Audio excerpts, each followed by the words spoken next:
Hello everyone, welcome back to our Algebra 2 class. In the previous video, we finally give the definition for sine and cosine given by a random angle. So in a random circle, we can define the sine and cosine as y over r, x over r. The r stands for the radius for the circle. And also we extended the definition in a unit circle because the radius becomes 1, so we can simply define sine as y and cosine is x, and x and y coming from the coordinates of the point where the terminal ray intersect with unit circle. So the very first thing we are going to do in this video, we are going to quickly define the sign of cosine. When is going to be positive, when is going to be negative, and also we are going to do several practice today. Okay, so let's check.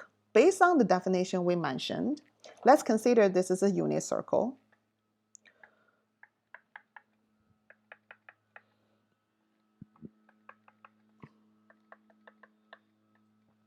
This is unit circle, so we know sine theta is sine defined with y, cosine is defined as x.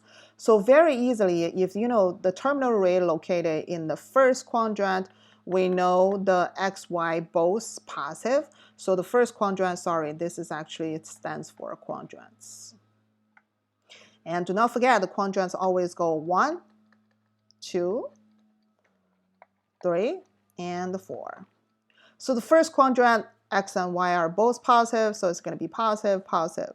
For second quadrant, if the terminal ray located here, do not forget, in this case, x becomes negative, but y is still positive because on the positive side of the y. So that's why sine is going to be positive, but cosine in this case is going to be negative. Let's go down to the third quadrant. In the third quadrant, the x and y are both negative because it's on the negative left side and also downside, so it's going to be negative and negative. However, when we come to the fourth quadrant, you will see in this case, x becomes positive side because we are now on the right side of the x-axis, but we're still on the downside for the y, so the y part is going to be negative, but x is going to be the positive. So this is a quick indicators for the sign of cosine in 4 quadrants. It's really up to where the coordinates located, and that's why we mentioned where the terminal ray located and in which quadrants can easily tell us this information because it's all up to the position of the terminal ray. Okay, so next we are going to quickly use this definition to help us understand how do we define sine or cosine for different angles. Okay, so before we start this question, I just want to quickly remind you this unit circle we mentioned in the previous class. And I mentioned, many times this is very, very important information because these coordinates will help us to understand the trigonometry function. This is exactly today when we introduce sine. Oh, sorry. It's always not working well when we write on the edge of the paper. We know sine theta is y. Again, this is always happening in unit circle. Do not forget that. And we know cosine theta is x.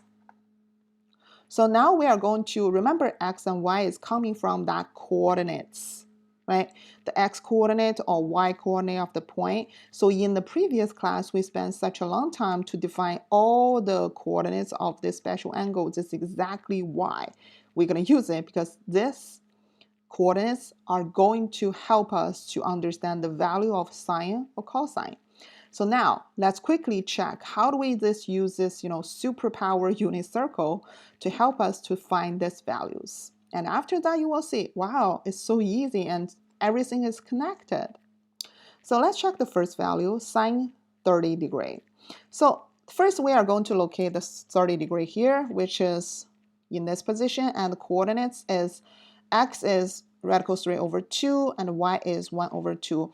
And do not forget, sine is y, so we are going to choose the coordinates of the y, which is 1 over 2.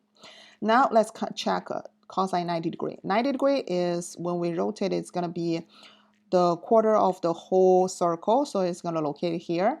And the coordinates is 0, 1. That's 1.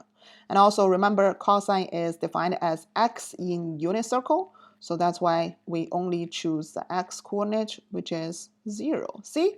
So the special part of this is in right triangle, when we define the very original SOHCAHTOA, we cannot get this kind of value because there's no such 90 degree angle we can use in original definition. But when we extended the definition into the whole circle, we can define any values for any angle. Okay, so that's the power of this.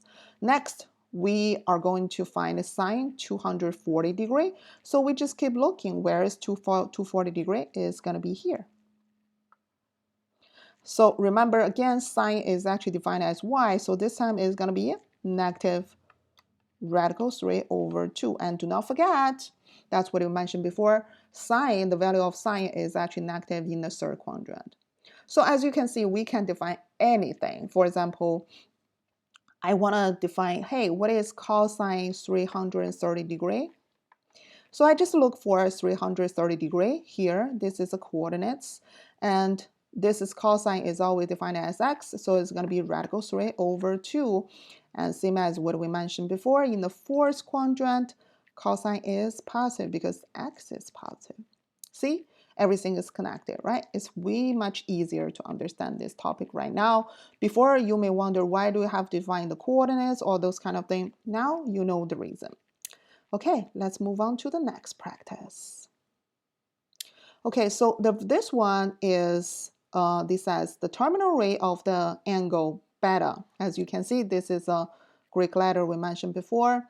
This joint standard position passes through this point, which is lies on the unit circle. Do not forget, whenever we mention the unit circle, we know the very simple definition for sine and cosine.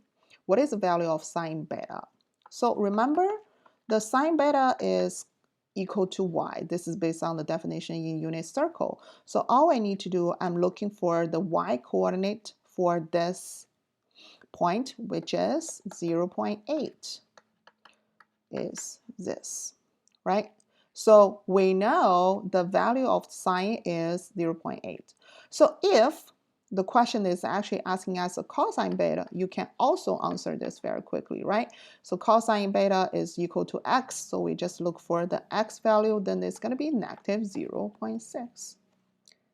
Not so complicated, right? So this is exactly, I keep saying, everything we did before is to prepare the lesson today, because this is so many things we need to prepare to define sine and cosine. Okay, the last question of the day.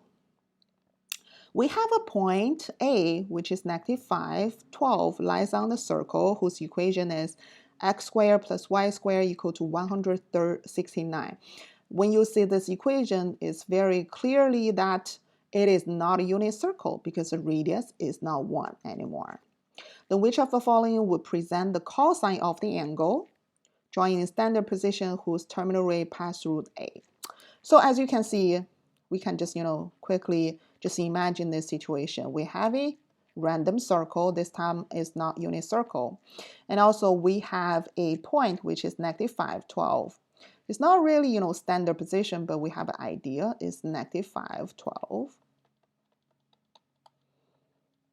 And this is a point A. So we are going to figure out the cosine, let's say this theta, cosine theta equal to what, right? So several questions. First thing we are going to recall, what is the definition for cosine if we're talking about the random circle? Yes, it is here. It is x over r. So let's quickly write down the definition, x over r. And then we know the x, which is negative 5. But do we know the radius? Apparently we don't know. Some student might say, can I just say negative 5? Do not forget it is not unit circle. So we cannot just say cosine theta is x. Now let's check. As we mentioned, this equation is always go for this way, x squared plus y squared equal to r squared. So all we need to figure out what number squared is 169, which is 13. 13 times 13 is 169. So I know the radius is 13. So now problem solved. All I need to do, plug in the value for 13. So I can put the negative in front of the fraction or just on the top. So they're all equivalent. So the answer is -5 over 13. Okay, so this is how do we figure out the value of cosine or sine based on the circle or unit circle we defined. Do not forget, there is a two-way to define that. It's really up to the context, which kind of circle we are talking about. And also, this is, and also very powerful unit circle here. This is exactly the super tool for us to use to figure out the sine or cosine value. Okay, after these practices, I hope you have a better understanding of sine, cosine, and how do we define them, how do we find the value of these angles. Thank you so much for watching this video and study this topic with me. Take care, everyone. See you soon.